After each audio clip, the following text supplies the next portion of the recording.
Hey Pisces, welcome to the Cosmic Jackal Tarot. I am your host. Thank you for tuning in and welcome to the full moon and Sagittarius reading that I have planned for you. So, hello my baby fishies, how are we doing? Have you been good? Have you been good? Yes. Oh good, my dog thinks I'm talking to him. Here he comes. I wasn't talking to you, pup. No. Go lay down. Go lay down. Good boy. Good boy. Go lay down. Go lay down. He's so cute. Alright, so you probably have a lot of questions, don't you, Pisces, about reality and what the hell is going on in this human experience, because it's fucking ridiculous from a spirit's perspective, isn't it? Yeah. Alright, so let's start with explaining Saturn to you. Currently, Saturn is in retrograde up until October, and it's in retrograde. What does that mean? Well, let's start with like what Saturn would represent. It's a planet about wisdom. It's a planet about karma. It's a planet about a lot of high energy. Sometimes it's quite chaotic, and then other times it's dark energy. How you communicate with your shadow self and how your shadow self is when it comes out to play. So at this point, your shadow self is being illuminated, and some people, that's all they can see are things that you've done in the past, and then they react to the past as if it's right in front of you. And you may be wondering why people start to see things about you that you either are no longer that way, or maybe you've never been that way, or you're starting to become that way, and maybe you're learning that this is not the way. You know, it's going to vary how it works for a lot of you. Now, that being said, the sign Sagittarius, I believe Saturn is one of their ruling planets. Now, I could be wrong. I don't know. I remember briefly, I think it was probably Jupiter that is, not Saturn, but it's been a while, so I'd have to research that. But I feel like it's a planet that Sagittarius would like to dance around in most of their days. Sagittarius is a sign that is about balance, but that balance is all about karma.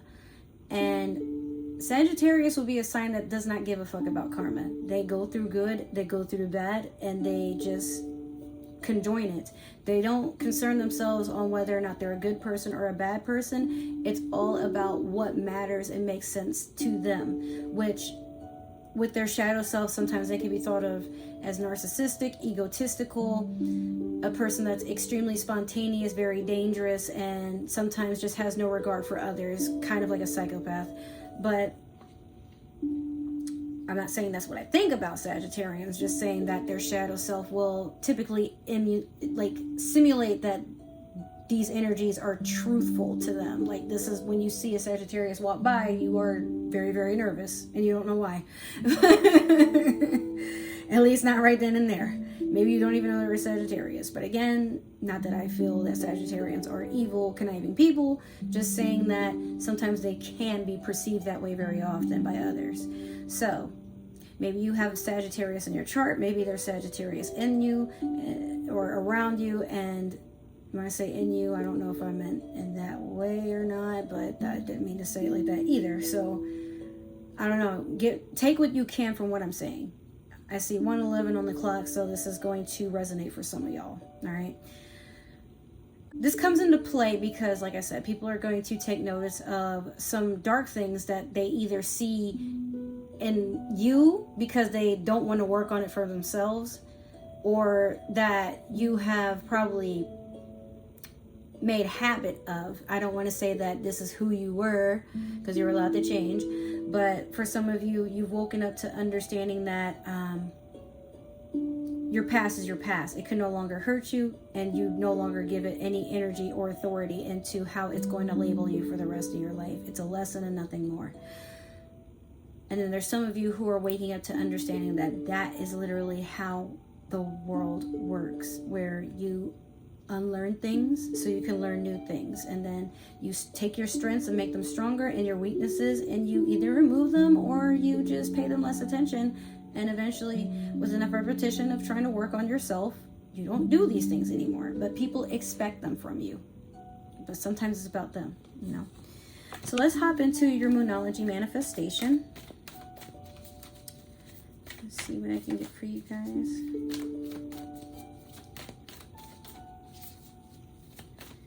Oof, shot right out. Okay, we have last quarter moon in Aries. Work through your feelings.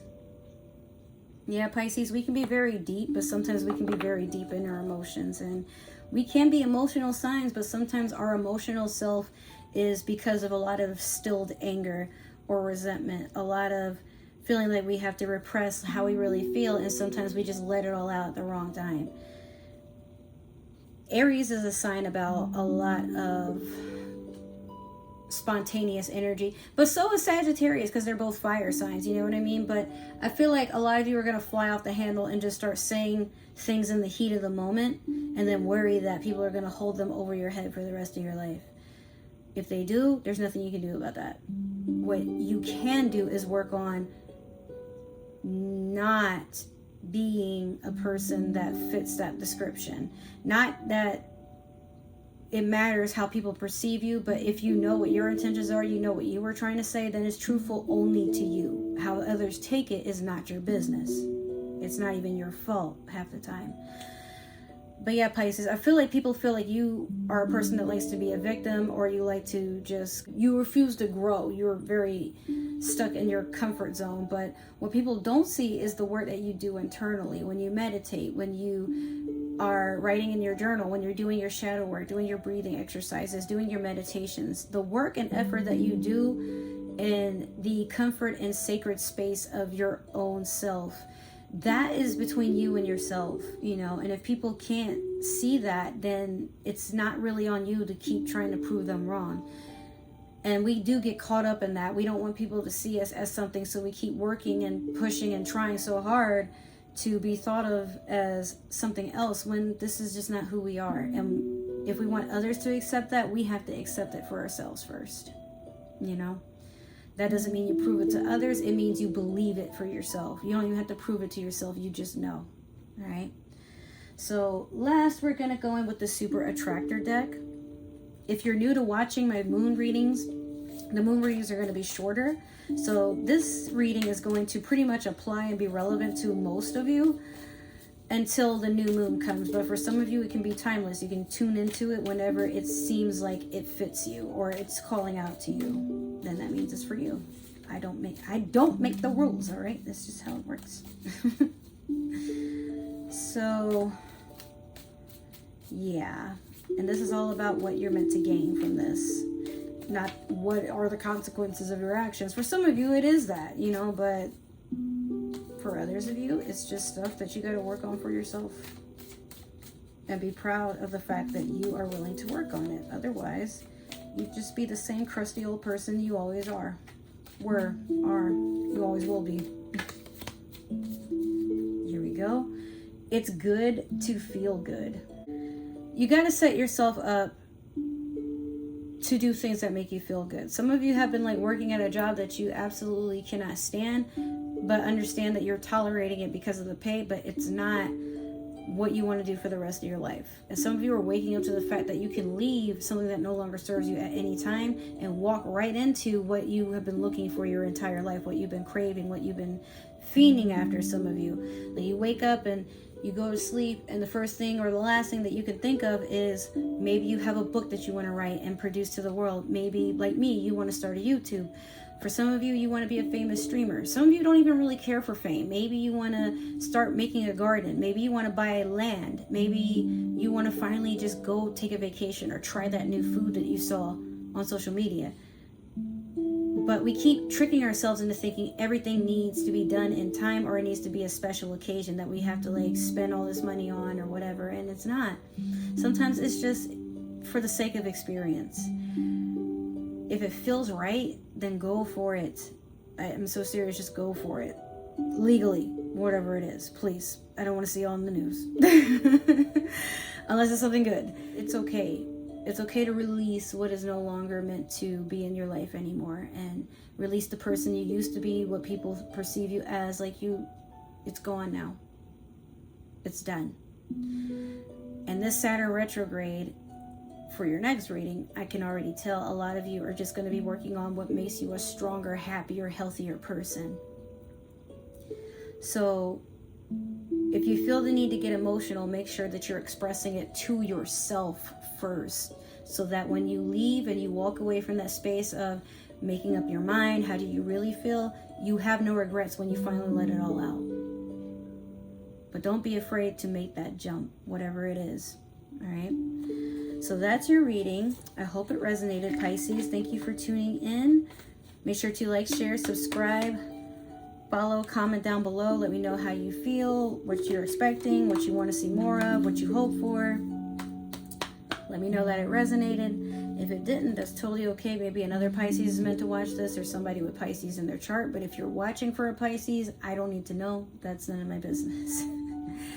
If you would like to stalk and follow me on other forms of social media, my link tree is down below, and once this video is up and running, you will catch all my links where I will have my promotions and stuff. It will be in the description as well. So instead of me giving long intros and outros about what's been going on, you can find that down below. Other than that, I want to take some time to thank every single one of you for putting in the effort to blowing up my channel. I am currently at 88 subscribers, and that might not be a lot to most people, but 88, imagine sitting in a room and there's 88 people that rush over to see what you're interested in or how you think, and they just kind of show up each and every time. 88 people loyal to wanting to see how you thrive and see what works for you, but also be a part of that journey. That's amazing.